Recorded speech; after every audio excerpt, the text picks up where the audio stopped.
Pourquoi scaler son business est une grosse arnaque, c'est ce qu'on va voir ensemble dans cette vidéo. Tu as sans doute entendu ce mot scaler, il faut que tu scales, ma méthode de scaling, ma stratégie cachée pour scaler ton business jusqu'à 100 000 ou 200 000 ou 500 000 ou 1 million d'euros par mois, bref. Moi, j'en ai ras-le-bol de ce terme, simplement parce que c'est pas quelque chose de pertinent de scaler son business. Selon moi, ça n'engage évidemment que moi. Il y a des gens qui seront pas d'accord avec ça. J'ai une vision assez particulière du développement d'une activité, mais du coup, je me suis dit que ce serait intéressant de t'en parler, de te donner mon avis, et voilà, ça m'intéresse aussi d'avoir ton avis en retour en commentaire, donc on pourra en discuter. Juste avant de te donner les 10 raisons en fait qui selon moi font que scaler son business est une arnaque, je t'invite à mettre un gros pouce sous la vidéo pour me soutenir, pour me montrer que ce genre de contenu te plaît. Abonne-toi également à la chaîne si c'est pas déjà fait. J'ai des centaines de vidéos sur la vente, le marketing, l'entrepreneuriat, donc ça devrait te plaire.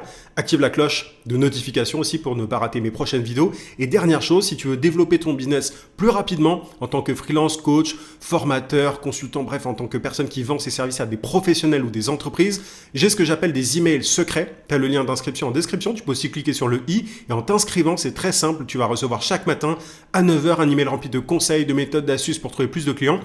Et pour accélérer ta croissance, il y a plus de 15 000 entrepreneurs qui sont déjà inscrits à l'heure actuelle à ces emails secrets. Mon meilleur contenu se trouve dans ces emails secrets. YouTube n'est que la partie visible de l'iceberg. Donc si tu es motivé, si tu es ambitieux, si tu vends tes services et que tu veux développer ton business de service plus rapidement, je t'invite vraiment à t'inscrire pour recevoir ces pépites dans ta boîte de réception. Clique sur le lien en description ou sur le i.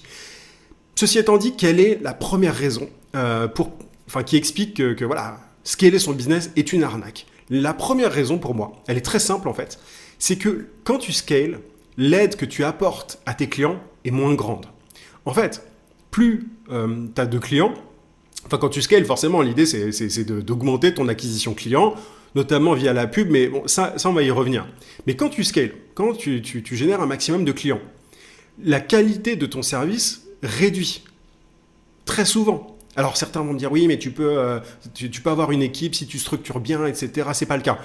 Tout ce que j'entends, en tout cas dans le domaine du business en ligne, c'est pas ça. C'est pas que les clients sont contents. Moi je récupère notamment beaucoup de clients qui sont mécontents parce qu'ils sont dans des programmes de groupe, tu vois, des accompagnements de groupe énormes avec plein de gens et ils n'ont pas l'aide qui nécessaire en fait suffisante pour pouvoir se développer, pour pouvoir atteindre leurs objectifs. Ils sont dans des groupes énormes et voilà, c'est ce qui se passe quand tu scales ton business, tu as plein de clients et c'est beaucoup plus difficile à gérer. C'est différent tu vois, d'un modèle où tu as une poignée de clients que tu aides de façon personnalisée, etc. Donc ça a des conséquences négatives. Le fait de pouvoir moins aider ses clients, forcément, tu as des demandes, tu peux avoir des demandes de remboursement, des avis négatifs. Hein.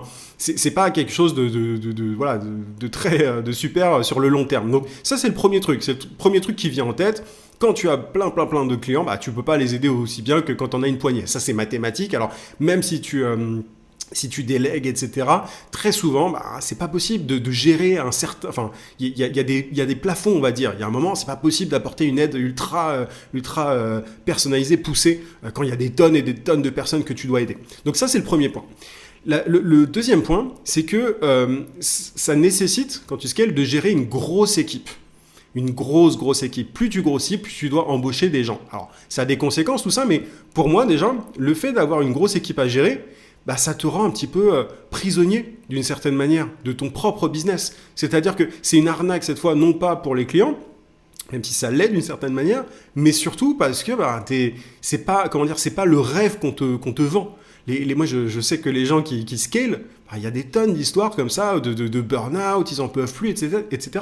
Parce qu'ils passent leur temps à bosser. Je vais revenir sur ce point-là aussi, mais parce qu'ils ont une grosse équipe à gérer. Quand tu as des gens à gérer, je suis désolé, mais c'est pas moi l'idée de la liberté que j'ai en tout cas. C'est pas l'idée la plus tu vois, ultime de la liberté que j'ai. Voilà, c'est un point qu'il ne faut pas négliger. T'es obligé de prendre quand t'es coach, par exemple, qui scale, tu es obligé de prendre d'autres coachs, des accountability coach, des success, je ne sais pas comment on appelle ça, coach, des customer success coach. Enfin, il y a plein de gens embauchés.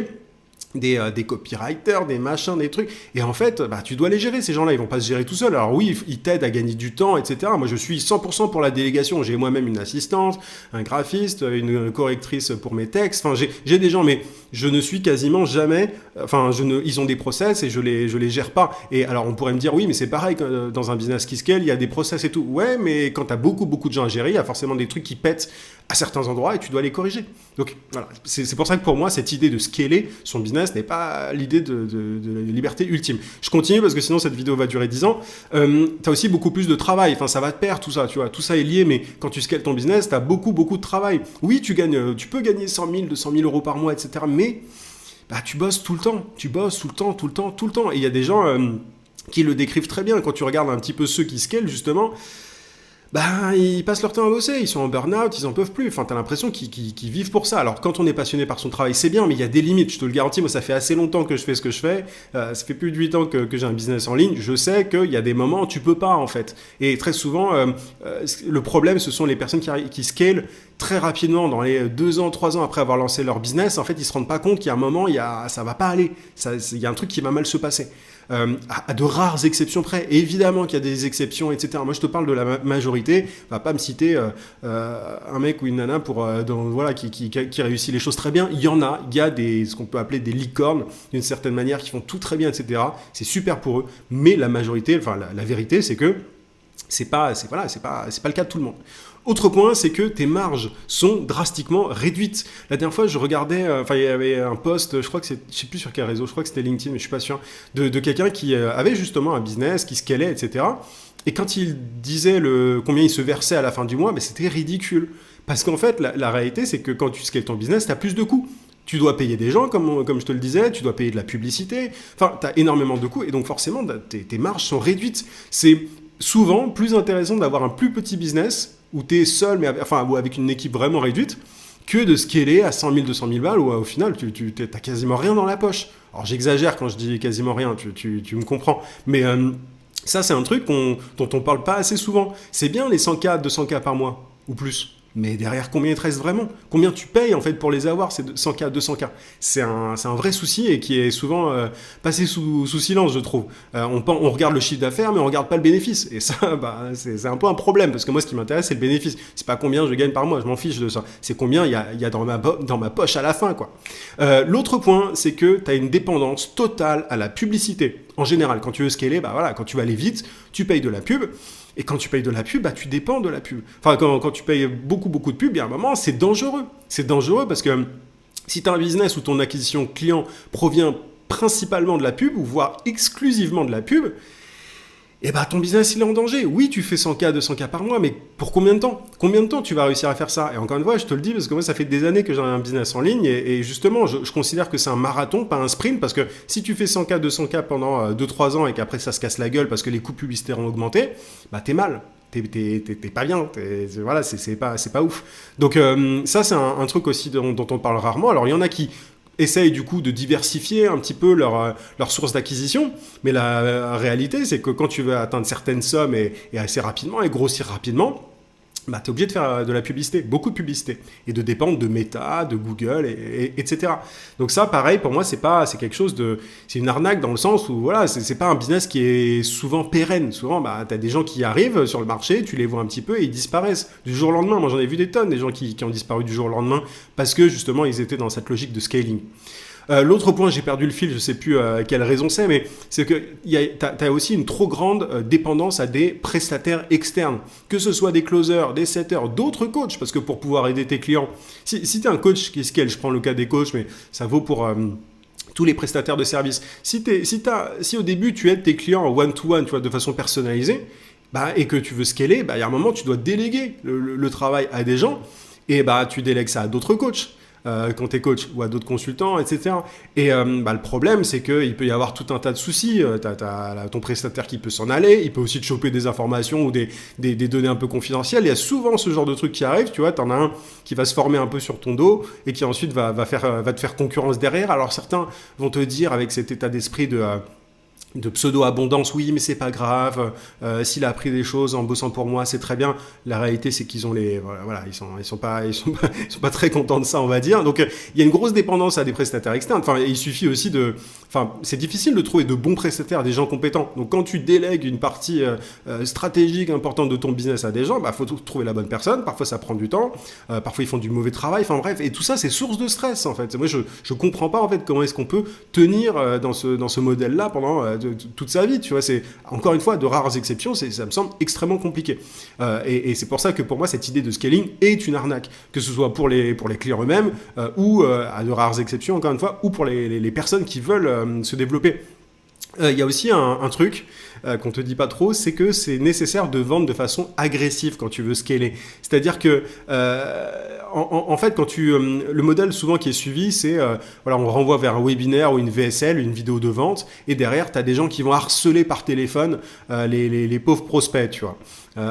Et du coup, je dis ça en souriant, mais finalement, ça fait un peu de la peine parce que tu as des gens derrière qui vont se retrouver avec des commerciaux ultra agressifs, qui sont parfois très bons, qui arrivent à vendre le truc, mais derrière, il y a ce qu'on appelle le remords de l'acheteur. Tu as des gens qui vont payer, en fait, à cause de tout un tas de techniques de manipulation, etc. Et ensuite, ils vont avoir des remords et parfois, ils vont demander en plus des remboursements. Donc, en plus, il y a ça à gérer, il y a de la logistique à gérer. Tu as des setters et des closers plutôt, qui sont ultra agressifs, qui vont réussir à vendre leur truc, mais derrière, ça fait des mauvais clients qui ne sont pas vraiment investis, qui ont acheté parce que ils ont acheté sous la pression.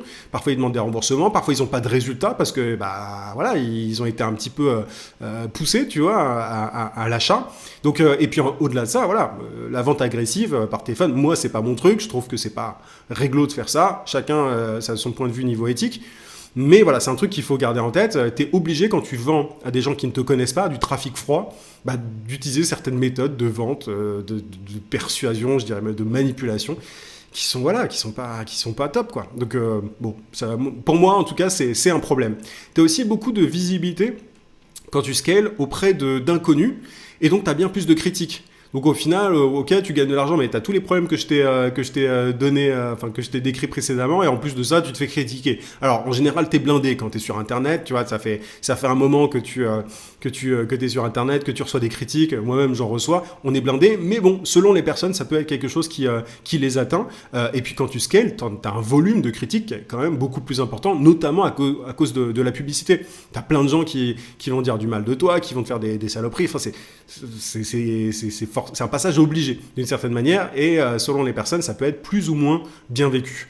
Neuvième raison, qui explique pourquoi le scaling est une arnaque selon moi, c'est que tu as une pression de la concurrence qui est beaucoup plus forte quand tu scales. En fait, quand on te voit partout, tu vois, tes concurrents te voient aussi, et qu'est-ce qu'ils vont faire? Ils vont essayer de te copier, tu vois, il y a des pratiques qui sont assez sales dans ce genre de, tu vois, notamment dans le domaine du business en ligne.